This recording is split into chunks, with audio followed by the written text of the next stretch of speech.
আজকে শেয়ার করব আমার উইকলি স্কিন কেয়ার রুটিন। স্কিনটাকে সুন্দরভাবে ক্লিন করে নেওয়ার পরে হালকা ভেজা অবস্থায় আমরা ইউজ করব স্ক্রাব। স্ক্রাব আপনার স্কিনকে ভেতর থেকে এক্সফোলিয়েট করবে এবং আপনার স্কিনের সমস্ত ডেড স্কিন সেলসগুলোকে রিমুভ করবে। স্ক্রাবটা আমরা আমাদের স্কিনে 1 থেকে 2 মিনিট পর্যন্ত রাব করব, তারপরে নর্মাল ওয়াটার দিয়ে ওয়াশ করে ফেলবো। এরপর আমরা ইউজ করব ফেস প্যাক। ফেস প্যাক আপনার স্কিনকে ভেতর থেকে গ্লো করবে, ব্রাইট করবে এবং আপনাকে ইনস্ট্যান্ট একটা রেজাল্ট দেবে। ফেস প্যাক আমরা 10 থেকে 15 মিনিট রাখবো, এর বেশি আমরা রাখবো না। এরপর আমরা নর্মাল ওয়াটার দিয়ে ওয়াশ করে ফেলবো। এখন আমরা ইউজ করব শীট মাস্ক।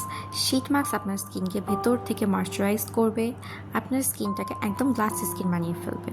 শীট মাস্কটা আপনার চাইলে 5 মিনিটের জন্য নর্মাল ফ্রিজে রাখতে পারেন।